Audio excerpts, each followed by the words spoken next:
What's up, everyone? Zack here. Thank you so much for joining me once more. You could be anywhere in the YouTube universe right now, but you're joining me watching a review on the very fucked up, the very controversial film by Pier Paolo Pasolini, his final film before he was murdered. Some say over this film. And we're going to be reviewing that today. I'm providing a brief little analysis of it, my thoughts. I'm going to provoke a little bit of a discussion. If you have any thoughts, please comment. I'd love to chat about it with you guys. So let's get into it. I assume you've done your homework on the film, so I'll give you a brief little synopsis. Essentially about a group of four fascist pieces of shit who, in World War II, Nazi-occupied Italy, kidnap a group of, I believe, about 18 youngins, if you will, and they pretty much subject them to physical, mental, and sexual torture through the course of 120 days, hence the name, 120 Days of Sodom. It starts off in a sexual nature. You're going to be noticing there's a lot of sodomy, a lot of rape, a lot of humiliation, a lot of degradatory acts done in that sense. So right off the bat, if you are not comfortable with films that depicts sexual violence in a very nihilistic and fucked up nature, I mean, steer clear of this one because it is frequent. The film clocks in almost about 2 hours, and I'd say about 90% of the time there's always a set of cock and balls, there's a tit, there's a fucking ass, there's butt cheeks, there's fucking assholes, it's fucking everywhere. There's a lot of shit eating. I know it sounds pretty fucking disgusting, and trust me, it is. There's plates of shit in this movie that you didn't think would be possible to come out of someone's fucking asshole. I mean, it's insane, and that's pretty frequent as well. So after a large chunk of the movie being focused on violence of the sexual nature, it pretty much descends into mental and physical torture, and eventually leading to murder, which is how the film essentially ends. That's hardly a spoiler. That's essentially what the film's about, and it's pretty clear on that from the get-go. Okay, let's discuss my thoughts on the film. There's a few things that jump out at me after watching this. It's a film of rage. It's a film of sadness. It's a film that wants you to take a step back and question yourself. The voyeuristic nature of the film shot, the most fucked up parts of the film, you're seeing people viewing it from their nice little ivory tower through a set of binoculars at their safe little distance, viewing it on there. And I really think that was an attack on, not attack, a critique on our voyeuristic view as society, how we view violence. This is a film of power. And by that I mean how the rich and those of class can just literally shit all over, kill, bully, fuck with, stick their dicks into, viewed as nothing but a fucking toys or just puppets of those without status, or those without class. It's very uncompromising, with a very blunt way of showing the acts of horror depicted in this movie. It's a slow burner. It's very boring. I don't want you to get it twisted where I'm naming all these fucked up acts to where you think you're just going to be in for this grindhouse-esque fucked up film, like a Serbian film or something along those lines, which are very violent, very shocking, and very in your face, and it's one fucked up, insane set piece after another. This film is the definition of a slow burner. I mean, again, like I said, it clocks in at close to 2 hours, and it feels about every minute of that, if not longer. It really drags along, but this is a film that is packed with symbolism, with metaphors, and if you take this at face value, I think you're going to be a little, I guess you could say, disappointed, because you could argue that the intent of this film was made only to shock, into throw people into like disarray over the acts that you're watching, but I really believe it lies somewhere in the middle of art and just pure fucked upness, if you will. I think there is a lot to take from this film in terms of just you questioning morals, questioning society. It's a film of, like I said, rage and sadness. It's a film that asks you to hate humanity, to hate what we're capable of.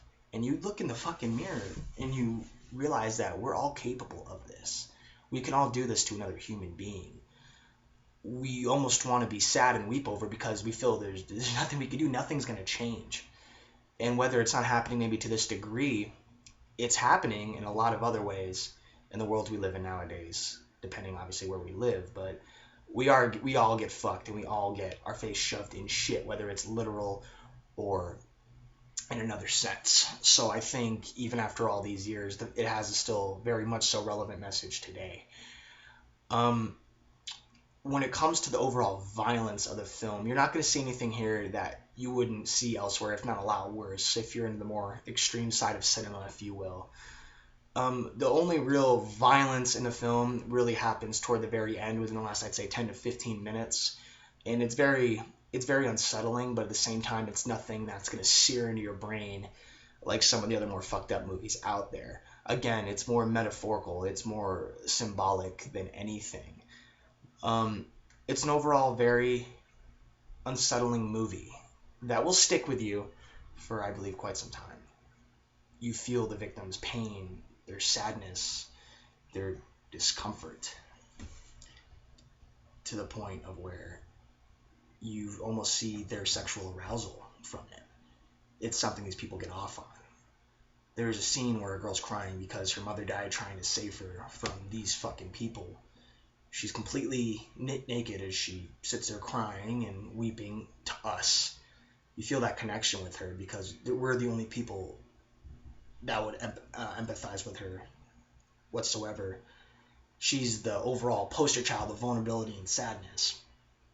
But to the fascists, there's nothing. It's the most exciting thing that they've fucking seen. It's like fuck crack a beer. They get off on it, and they pretty much watch her, and and just get excited. It's terrifying, and scenes like that is what put this film on another level than any of those the Cannibal Holocaust or those sort of movies. Those are just different. So I don't want you to view this film on the same plane as something like that. But I want you to view this as something that you can possibly take something from. I've watched it once now. I'm never going to watch it again. There's nothing else I want to take from this. And I feel whatever the director was trying to portray, I feel I got pretty much all that in one viewing. I'm not going to say this is a particularly good film. I was bored most of the time, to be honest with you, despite some powerful scenes, which I've named a couple.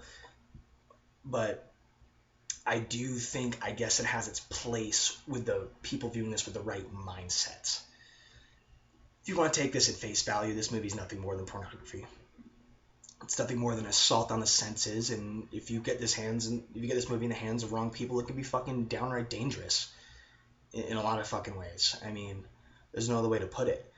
But if you take this film as an attack on society, as a man who's essentially given up hope, and he was murdered shortly after this film, as I named, but you have to question why this man even wanted to fucking live anymore after making this goddamn movie.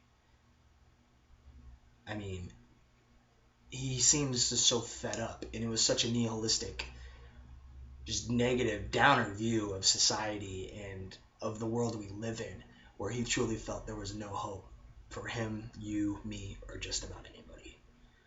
I'm going to go ahead and only recommend this film if you're a fan of cult flicks and you really want to seek this one out. If you try to view it online, there's a good chance you're not going to find a version with English subtitles, so you're going to have to seek it out. They have a Criterion Collection version, which I'm sure you can find on Amazon or something like that.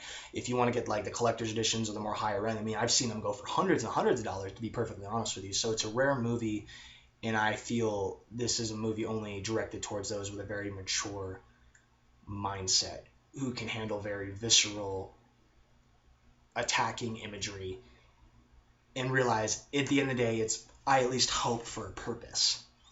So that being said, it's hard to rate this one. Much like Serbian film, I couldn't rate it out of just certain morals on that one, but I did name the positives and the negatives of it. Please check that out if you haven't seen it. For my next video review, please leave any comments, any film you'd like to see. I'm thinking about delving into France a little bit, getting into the Martyrs, the Frontiers, the Insides, and films such as that. If that sounds interesting, let me know. If not, hey, I'm open to all recommendations. Thank you guys very much for watching. I appreciate your time, and let me know what you think. And if you enjoyed what you saw, please subscribe for future videos. Thank you very much.